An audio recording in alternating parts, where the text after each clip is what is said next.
Wasiat Bu Kompiang, cerpen Komang Adnyana Kompas.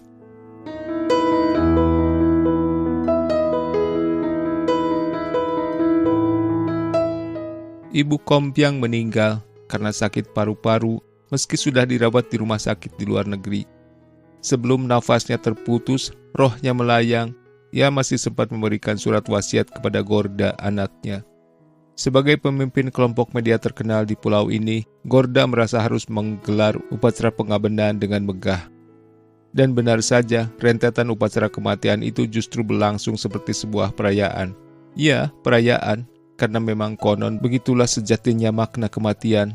Tak perlu ditangisi, harus dilepas, diterima.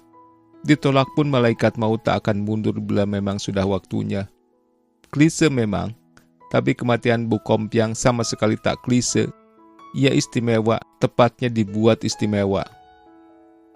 Buat liputan khusus tentang ibu setiap hari selama 2 pekan berturut-turut sampai upacara pengabenan selesai. Begitu kata Gorda kepada pemimpin redaksi koran utamanya. Perusahaannya memang memiliki beberapa koran dan majalah. Dari majalah untuk pembaca usia anak-anak, remaja, dewasa, sampai koran yang tak laku. Itu wujud idealisme kita, tegasnya soal salah satu koran yang oplahnya tak naik-naik itu. 2 pekan, Pak. Si Pemred Wayan Tanduk langsung saja terkaget. Kenapa kaget seperti itu? Tidak, Pak, tidak apa-apa. Ibu layak mendapatkannya. Ia istri pendiri pers terbesar di pulau ini. Ia juga mantan veteran berjuang.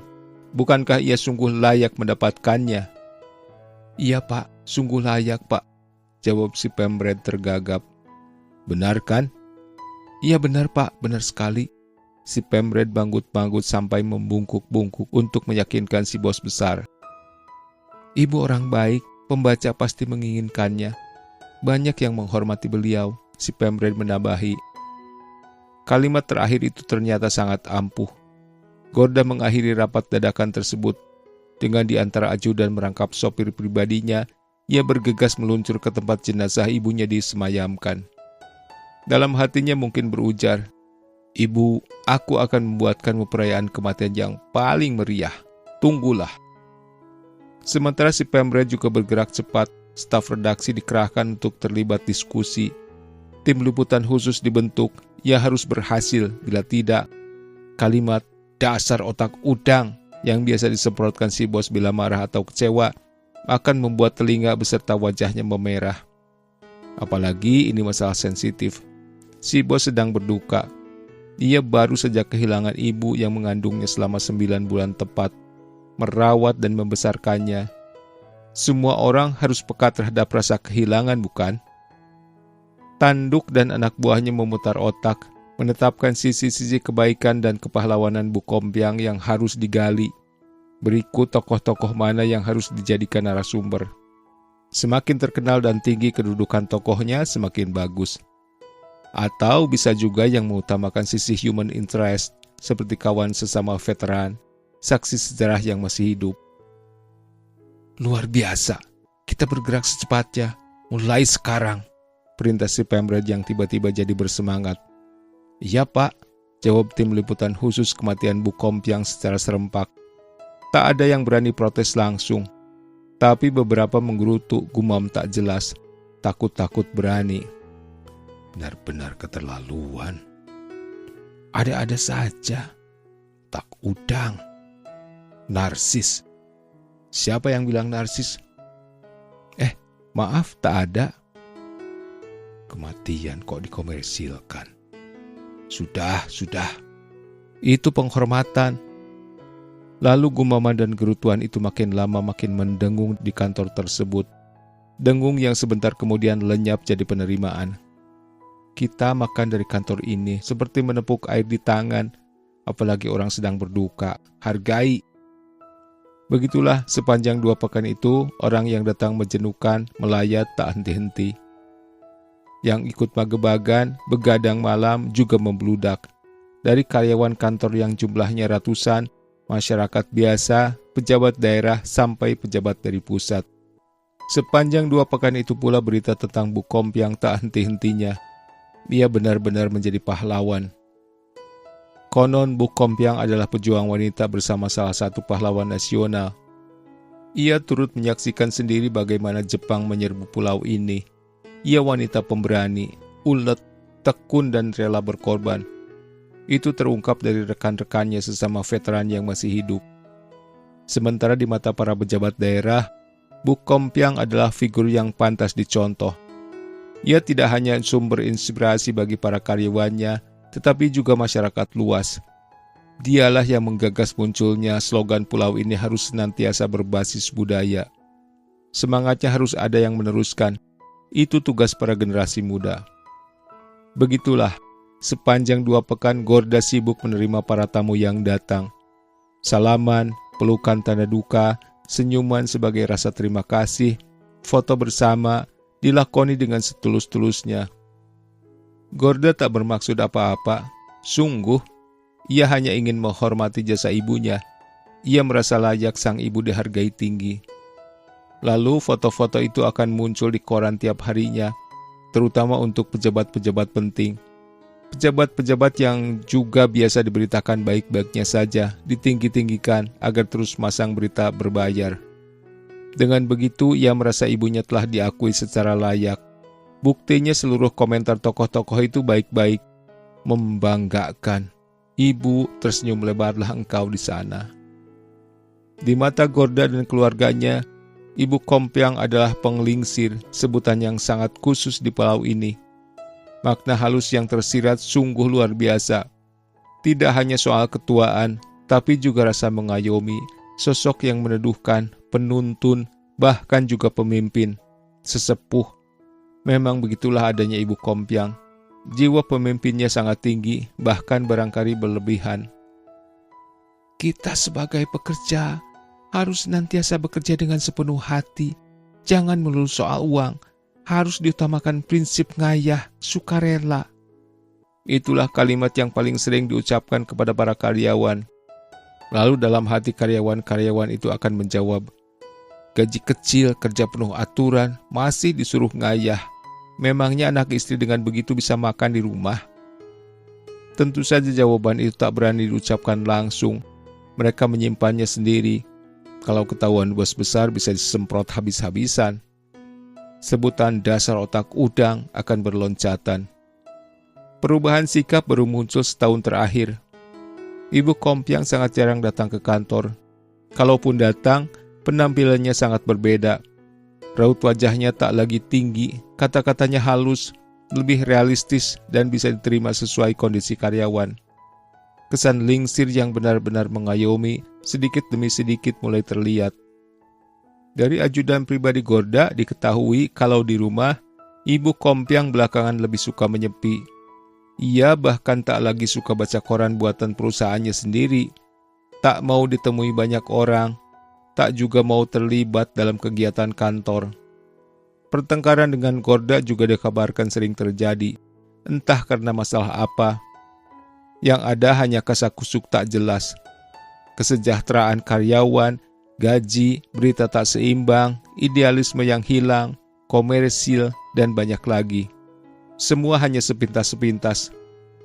Dan untuk surat wasiat itu, Ibu Kompiang sudah wanti-wanti agar dibacakan tepat saat upacara pengabenannya. Sama sekali tidak boleh dibuka sebelum itu. Wasiat memang tak lazim di pulau ini, tapi untuk seorang yang konon besar seperti Ibu Kompiang, apapun layak. Dan Gorda enteng saja mengiyakannya. Isinya paling-paling hanya pesan dan ceramah untuk para karyawan, pikirnya. Surat itu disimpannya dengan hati-hati. Tepat hari pengabenan, jasad Ibu Kompiang ditempatkan dalam lembu buatan yang dirancang khusus dengan bambu dan berbagai hiasan, lalu diarak menuju kuburan. Badai, menara megah tingkat 11, juga dibuat khusus sebagai simbol kemewahan upacara. Tukang yang mengerjakannya didatangkan dari Sukawati, daerah yang memang terkenal sebagai pusat seni. Bahannya dari kualitas terbaik, semua itu mengundang decak kagum. Iring-iringan pelayat begitu panjang, banyak diantaranya pejabat penting. Suara gamelan angklung yang mengalun, merintih seakan kontras dengan arak-arakan yang layaknya sebuah pesta kemegahan itu. Gorda sendiri yang berdiri di atas badai. Orang-orang banyak yang lupa, ia sebenarnya tengah berduka karena senyumnya mengembang terus-menerus. Sampai di kuburan dengan membelakangi lembu dan badai, Gorda akan membacakan wasiat ibunya di depan orang banyak. Inilah momen yang paling ditunggu-tunggu. Petuah-petuah yang disampaikan ibunya pasti akan semakin membuat namanya harum. Ia merasa benar-benar terlahir dari seorang pahlawan besar, dan dialah pahlawan berikutnya, setidaknya bagi para karyawannya. Gamelan angklung dihentikan sejenak, suasana hening. Pelayat menghentikan obrolannya. Pejabat dengan sigap menyimak, seolah pemilik media adalah raja di raja saat ini. Mereka tak boleh ketinggalan sedikit pun baris petuah Ibu Kompiang, karena bisa saja sehabis upacara pengabenan, wartawan kembali mewawancarai mereka. Gorda membuka amplop suratnya, mengeluarkan isinya. Wasiat itu ditulis tangan, hanya 1 lembar. Isinya pun tidak panjang, hanya 3 paragraf ketika Gorda melihatnya sepintas. Lalu perlahan mulutnya mulai terbuka, pelayat makin hening. Para pejabat kian serius. Anakku, aku minta maaf karena mungkin aku tidak bisa menemanimu lagi. Kondisiku semakin buruk. Bila terjadi apa-apa, itu mungkin sudah waktunya. Aku hanya mau mengatakan aku bangga kepadamu. Bangga karena engkau memimpin perusahaan keluarga kita selama bertahun-tahun sejak kematian Bapak.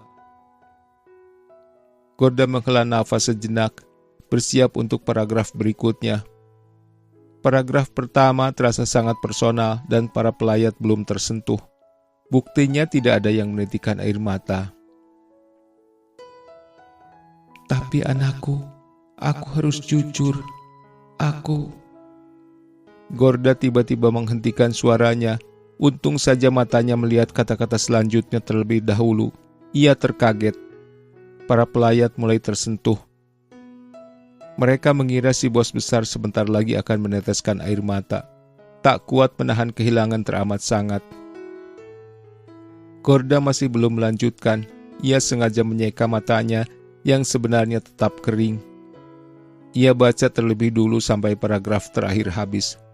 Apa-apaan ini? Kenapa? Kenapa ibunya melakukan semua ini? Gorda masih terdiam, berusaha menyembunyikan kepanikan sekaligus kemarahannya. Di saat para pelayat masih sabar menunggu dan para pejabat tetap menyimak dengan serius, Gorda belum juga mengerti kenapa ibunya justru menyuruhnya membaca wasiat tepat saat pengabenan bila isinya seperti ini. Dan tak mungkin juga ia berani melanjutkan membacanya, karena di sana tertulis, "Aku kecewa dengan kepemimpinanmu. Media kita tinggal menang nama, sementara isinya jauh dari cita-cita kita, cita-cita Bapa. Engkau terlalu mengejar uang.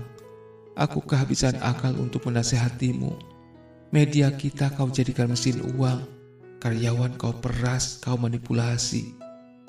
Aku sedih melihat mereka pura-pura hormat di depanmu, padahal di belakang kau dihujat karena perlakuanmu yang sewenang-wenang. Aku terlambat menyadarinya.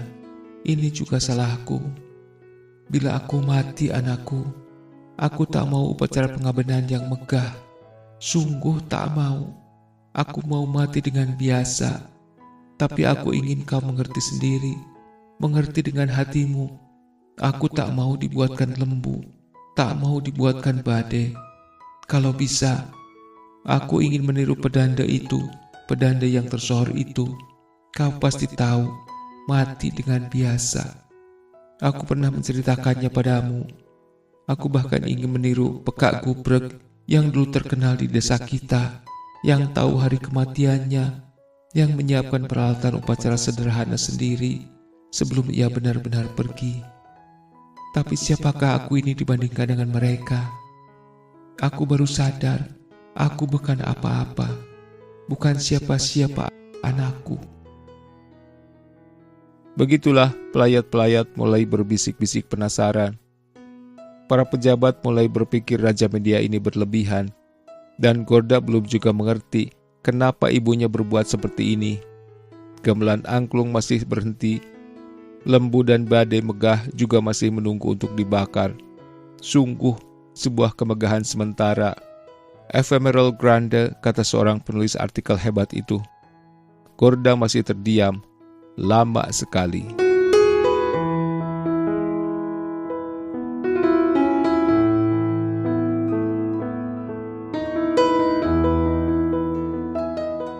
Terima kasih sudah menyimak. Tata dan Nami Hajab pamit.